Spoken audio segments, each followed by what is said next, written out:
السلام عليكم ورحمة الله وبركاته. إن شاء الله معاكم الدكتورة ياسمين مدرس مساعد قسم تمريض النساء والولادة. الجزء الثاني من الاكزامينيشن هنا عندي الايه الاوسكالتيشن اوف ذا فيتال هارت ريت. الاوسكالتيشن اوف ذا فيتال هارت ريت يعني أنا بحاول أسمع نبض الجنين عشان أطمن إذا كان بصحة كويسة ولا لا، سواء في فترة الحمل أو during labor. طيب نبض الجنين نفسه هل له ريت؟ طبعا له، بنسميه مش له ريت وخلاص، لا، او فاريبل ريت، له بيس لاين فيتال هارت ريت، وده بيتراوح من 110 ل 160. طيب انا بقيس فيتال هارت ريت اثناء فتره الحمل واثناء فتره الولاده. يبقى هنا عندي طريقتين ميجرنج فيتال هارت ريت، عندي طريقه انترميتنت وكونتينوس. انترميتنت يعني ايه؟ يعني ان انا بعمل listening counting of the fetal heart rate for a specified period of time at specific interval with or without uterine contraction. يعني ان انا بسمع fetal heart rate سواء كان في contraction او ما فيش. الكونتينوس بقى ان انا بوصل الست دي بجهاز، تمام؟ الجهاز ده يا اما يكون internal او external، بسميه electronic fetal monitoring اللي هو احنا بنسميه جهاز CTG. طيب ده مش موضوعنا النهارده. الموضوع بتاعنا ان انا اعمل intermittent auscultation of the fetal heart rate. طيب هل في ميثودز بتخليه بعمل فيها auscultation للفيتال هارت ريت intermittently؟ عندي كذا طريقه، لكن في البدايه خالص حابه اوضح جزئيه ان الفيتس في البدايه لما بيحصل developing للفيتال circulatory system ده بيبدا في الاسبوع الخامس، بعد كده بيوصل الفيتال هارت ريت يحصل له ديفلوبينج، وبشوفه في الالترا ساوند في الاسبوع الثاني، ولكن بسمعه امتى؟ بسمعه في ديفرنت ميثودز. يعني مثلا في السونيك 8 بسمعه من 10 ل 12 ويك. عندي الفيتوسكوب دي حاجتين، في عندي بينارد فيتوسكوب وفي عندي الفيتوسكوب دي زي السماعه العاديه، ولكن هنا بيكون في جروف وكمان اكستندد لفلات سيرفيس بعمله سبورتد للفور-هيد لما باجي اشوف الفيتال هارت ريت. طيب الفيتوسكوب امتى والبينارد امتى؟ البينارد من 20 ل 24 ويك، الفيتوسكوب من 16 ل 18. طيب ده بالنسبه للميثود، وكل طريقه بقدر اعمل ليسننج فيها للفيتال هارت ريت امتى. طيب الفيتال هارت ريت هنا عندي مهم جدا. ليه؟ لان انا الفيتال هارت ريت مش ثابت. يعني ايه؟ يعني بيحصل عندي فلكتويشن ده بسميه حاجه اسمها فاريابيلتي.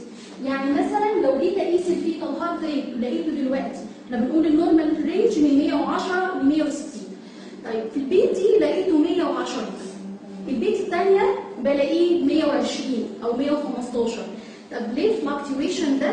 فلكتويشن ده بسميه فاريابيلتي.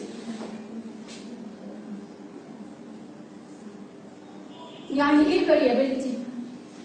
variability يعني irregularity، بس حاجه normal irregularity of the cardiac rhythm. ليه؟ النتيجه اللي بيحصل هنا عندي normal balance ما بين السمباثيك and الباراسمباثيك nervous system، فهو ده اللي بيديني الفلكتويشن او اللي انا بسميه دي تو بي variability. طيب عشان واحنا بنشوف الفيتال هارت ريت نعرف ان هو مش ستيبل، ان هو بيتراوح وبيطلع وينزل، وكمان بيتأثر بعوامل ثانيه هنقول عليها قدام. طيب الحاجه الثانيه انا عايزه اقيس الفيتال هارت ريت دلوقتي، فمحتاجه ايه الاكيوبمنت اللي معايا؟ زي ما انا قلت اقيسه انترميتنت، محتاجه البينارد اللي انا هسمع بيه. طيب محتاجه ايه تاني؟ محتاجه لو انا هسمع بالسونيك 8 وده عباره عن جهاز دوبلر صغير، محتاجه كي واي جي، لكن انا مش محتاجه، كل اللي هحتاجه معايا البينارد بس. طيب ايه بقى هعمل البروسيجر ازاي؟ نبدا اول حاجه خالص ان انا الست قدامي بعمل جريتنج للومن، بقول لها هاي مام هاو ار يو، ار يو فاين، بحاول ان اعمل لها ري اشورنس، لان اهم حاجه في الست طول فتره الحمل ان هي تطمن على البيبي ده اذا كان بصحه كويسه ولا لا. اول ما بتخش السنتر او العياده بتقول عايزه اطمن على ابني او الفيتس كويس ولا لا. ده سؤال. طب هنطمن عليه ازاي؟ هنطمن ان احنا نشوف الفيتال هارت ريت. طيب تاني حاجه ان انا explain the procedure to the woman and obtain informed consent. ليه؟ لازم تكون موافقه، لان انا هعمل لها examination لبولدس مانوفر برضو عشان اوصل للمكان اللي هحط فيه الفيتوسكوب طيب البوزيشن بتاعها هتكون قبل ما تنام لي على الشيزلونج او السرير باسك الومن تو امتي البلادر عشان تحس بالكمفورت وما يكونش في اي بين during المانيبيوليشن او البالبيتيشن. بعد كده بقول للست نامي في الدورسال ريكامنت بوزيشن وذ الليج بتاعتها سلايتلي فليكسد، او لو الست دي ممكن نحطها في السيمي فاولر بوزيشن عشان تحس بالكمفورت وده بيزود اكتر الاكسجينيشن. طيب بعد كده ببدا ان انا اعمل ايه؟ بروفايد البرايفسي، ان انا ابدا اعمل كفر للانوانتد اريا اند اكسبوز اونلي نيدد ارياز. طيب النيدد اريا اللي انا محتاجاها عندي هنا الايه؟ الابدومين. طيب هعمل ايه بعد كده؟ واخد في بالي ان انا لازم اكون على الرايت سايد اوف ذا وومن عشان اعرف اعمل بروسيجر بسهوله جدا. طيب اول حاجه خالص اي ستيب من الاكزامينيشن بعتمد على كذا خطوه. ايه هي؟ ان احنا قلنا اول حاجه الانسبكشن وده مش موضوعي، لكن هعمل اول حاجه عندي ابلاي لبولدس مانوفر، ولكن انهي نوع بالظبط؟ هعمل النوع اللي هو الامبلايكال جريب علشان تو ديترمين ذا فيتال بوزيشن عشان اقدر احط الفيتوسكوب في انهي مكان بالظبط. الفيتال بوزيشن بيتحدد ان انا اعرف الفيتال باك، يعني يهمني احط الفيتوسكوب على الفيتال باك او فيتال سكابيولا او فيتال شولدر، فده هحدده من خلال الامبلايكال جريب. طيب بعد ما بعمل البولدس مانوفر اللي هو الامبلايكال جريب، بس نفكركم بيه نعمله ازاي. ان احنا بالتو هاندز اول حاجه ان انا بعمل وارمنج للماي هاندز عشان طبعا ما تحس بالكمفورت. بنيجي نعمل بالوان النون دومينانت هاند سبورت وان سايد اوف ذا abdomen and with the other hand start to palpate gently but firm pressure to determine the back. If I found convex and large part, it's considered the back. After determining the back, place the fetoscope in the selected area. طيب برضه بحط الفيتوسكوب فين بالظبط؟ هنوضح بس جزئيه صغيره بخصوص البوزيشن. ان انا عندي هنا الابدومين، عايزه احط السماعه فين بالظبط؟ ادي الابدومين وادي الامبلايكس. انا هل احط السماعه upper above the umbilicus ولا lower the umbilicus according لحاجتين اتنين. اول حاجه انا عملت البولدس مانوفر في البدايه خالص عشان احدد البرزنتيشن والبوزيشن. اذا لو كان الفيتس ده كيفاليك and left occipital anterior او left occipital posterior، اذا البوزيشن بتاع الفيتوسكوب هنا عندي هتكون under the umbilicus in the lower quadrant. in the lower quadrant ده right او left على حسب left occipital anterior ولا right occipital anterior. طيب نحددها اكتر. لو كان الفيتوس كيفاليك برزنتيشن وكان ليفت اوكسيبتو انتيريور، اذا السايد بتاع الفيتوسكوب هيتحط اندر ذا امبلايكس، تمام؟ ان ذا ليفت ان ذا ليفت لور كوادرنت في الجزئيه دي. طيب لو كان كيفاليك برزنتيشن وكان في الرايت اوكسيبتو انتيريور هنحط برضه بس ستيل اندر ذا امبلايكس ان ذا لور كوادرنت، تمام؟ طيب لو كان ليفت اوكسيبتو بوستيريور هنحط برضه بيلو ذا امبلايكس، ولكن هيكون في هنا عندي في الربع اللي هو اللور بس مش اللور او هيكون اباف، لان انا هنا عندي يبقى اذا الليفت اوكسيبتو انتيريور هيكون هنا، لكن الليفت اوكسيبتو بوستيريور هيكون في الجزئيه دي، لكن الاثنين هيكونوا اندر ذا امبلايكس. الناحيه الثانيه نفس الفكره، لو كان رايت اوكسيبتو انتيريور هنحط هنا، لكن ولو كان رايت اوكسيبتو بوستيريور هيتحط هنا. طيب ده نعيد الجزئيه دي تاني. لو الفيتوس اسكيفاليك and in left occipital anterior هيتحط in under the umbilicus في الليفت lower quadrant. لو كان left occipital posterior هيبقى still under the umbilicus، ولكن هيكون فوق شويه عن الاوكسيبتو anterior، تمام؟ نفس الفكره في الرايت. طب لو كان الفيتوس ده in breech presentation هحط الفيتوسكوب فين؟ بحط الفيتوسكوب above the umbilicus، سواء كان بقى ليفت او رايت، بس انا ما بسميهاش كده، بسميها ليفت ساكرو انتيريور ورايت ساكرو ليفت ساكرو انتيريور ورايت ساكرو بوستيريور او انتيريور.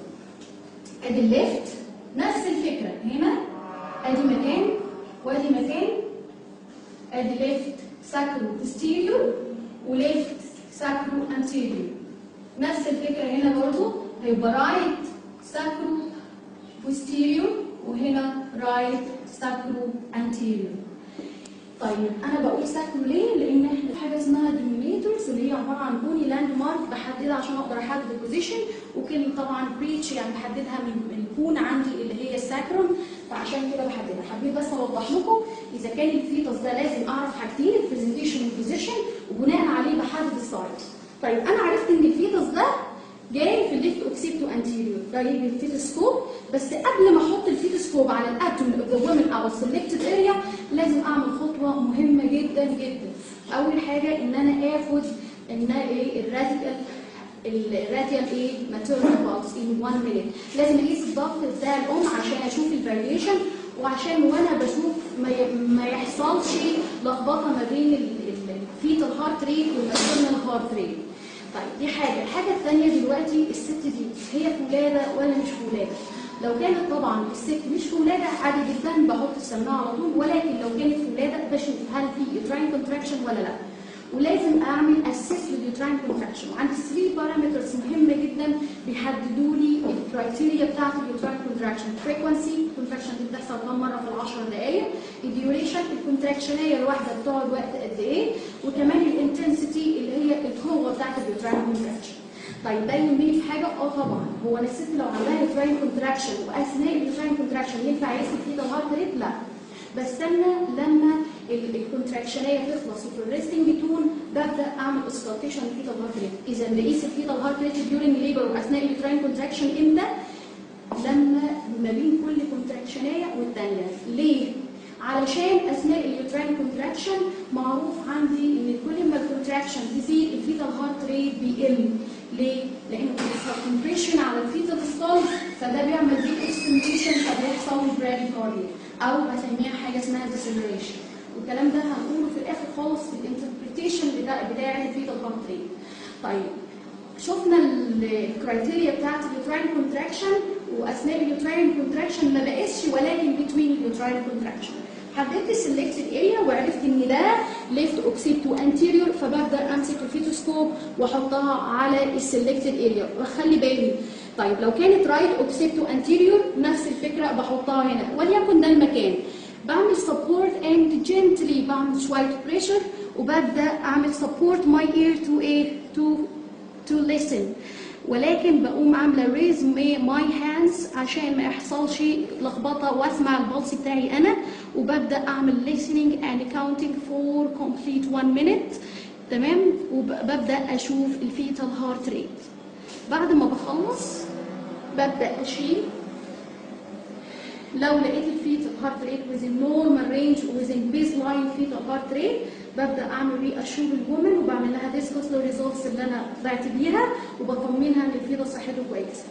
طيب لو لقيت اي abnormalities اي فاريشن بعمل ريبيت تاني لان انا اسمع الفيتال هارت ريت، ولو عندي ميثودز ثانيه بستخدمها زي السونيك ايد عشان اكون اكتر اكيوريت. تمام، او اوصل الست دي على السي بي جي. ولكن بنعمل كذا حاجه مهمه جدا اللي هي ايه؟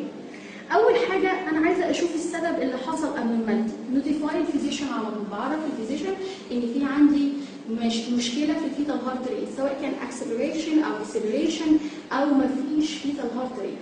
طيب الحاجه الثانيه، هل انا بروح عند الدكتور كده على طول؟ لا، ولا في حاجات ممكن اعملها عبال ما اعمل نوتيفاي للفيزيشن؟ لو لقيت الفيتال هارت ريت هنا عندي نون ري اشورنج. يعني ايه نون ري اشورنج؟ نون ري اشورنج كلمه عاديه جدا بس معناها كبير. يعني الفيتال هارت ريت ده مش مريحني. يعني ايه؟ يعني ممكن يريحني ويرجع تاني ويطمني. نون ري اشورنج فيتال هارت ريت حاجه من الاثنين، يا الفيتال هارت ريت يعلى وده بسميه اكسلريشن، يعني زياده في الفيتال هارت ريت عن 160 بسميه اكسلريشن. اكسلريشن يعني ايه؟ زياده في الفيتال هارت ريت above 160. طيب ده على طول ولا الوقت؟ لا، ده بيكون في الغالب تمبراري. ماشي؟ طيب الحاجه الثانيه ان الفيتال هارت ريت يقل عن 110 وده بنسميه ديسلريشن. والديسلريشن ده يقلقني امتى؟ لو الست دي مش في ولاده والفيتال هارت ريت حصل له براديكارديا وما رجعليش تاني، لان الديسلريشن انواع مش هنخوض فيها عشان ما نلخبطوش. ولكن الست لو كانت في ولاده كانت بتولد احنا قايلين ومتفقين ان اليوتراين كونتراكشن لما بتزيد الفيتال هارت ريت بيبدا يحصل له ايه؟ ديسيلريشن. ليه؟ عشان بيحصل كومبريشن على الفيجال نيرف، فبالتالي بيحصل له ستيميوليشن فبيحصل براديكارديا. طيب حلو، هل ده بيرجع تاني؟ طبعا بيرجع لي امتى؟ لما الكونتراكشنيه تروح خالص فبيبدا يرجع للنورمال. طيب اقلق امتى؟ لو الست في ولاده وحصل ديسيلريشن او براديكارديا. لو كانت اليوتراين حصل ان البراديكارديا دي حصلت في نهايه اليوتراين كونتراكشن واستمرت بعد كده ما رجعتش لوزن نورمال، فساعتها ابدا اقلق. او الفيتال هارت ريت قل اصلا ملوش علاقه اساسا باليوتراين كونتراكشن، فساعتها ابدا اقلق كمان. طيب اذا لو لقيت الفيتال هارت ريت از نون ري اشورنج، في ستيبس لازم اعملها مهمه جدا.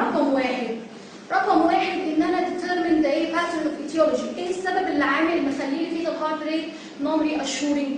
طيب عندي اسباب كتيره. لو الست دي receiving oxytocin infusion بتاخد اوكسيتوسين، الاكسيتوسين اللي هو ايه؟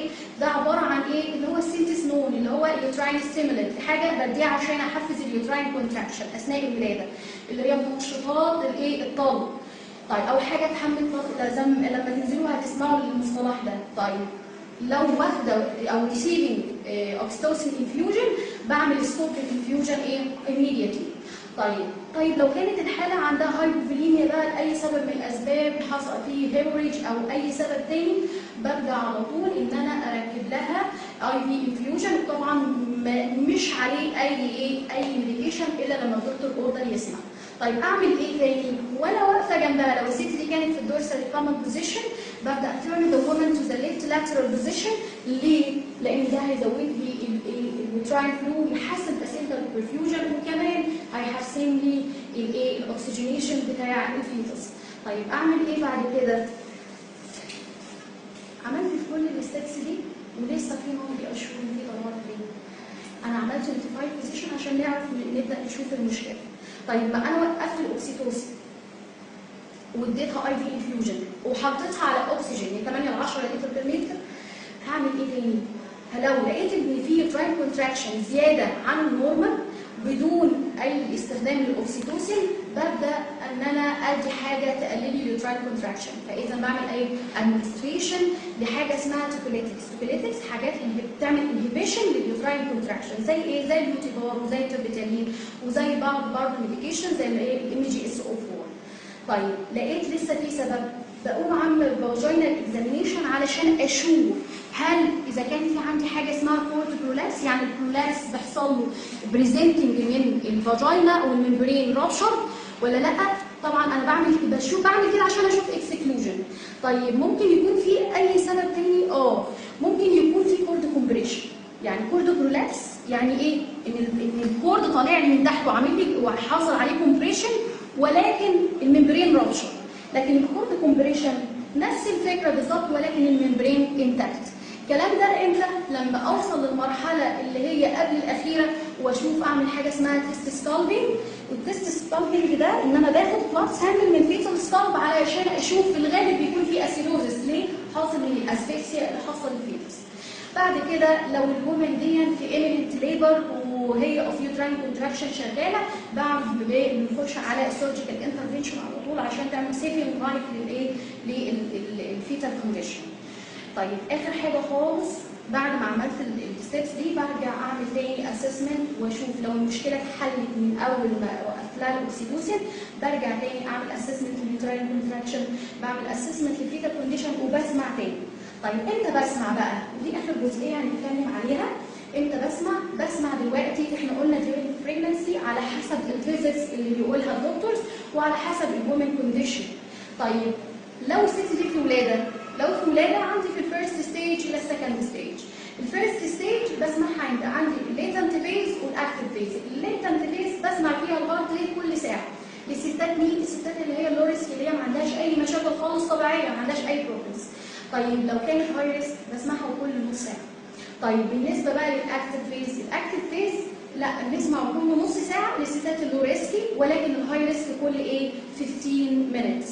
طيب في السكند ستيج بقى، السكند ستيج اللي هي المرحله اللي فيها اليوتراين كونتراكشن بتزيد، فمتوقع ان الفيتال هارت ريت يقل، فبالتالي بسمعه في سكند ستيج في اللو ريسكي كل every 15 minutes، ولكن في الست اللي هي الهاي ريسك اللي عندها مشاكل كل 5 دقائق، ولكن يفضل ان هي توصل على CPG حاجه كونتينوس عشان اقدر الاحظ الفيتال هارت ريت بسهوله.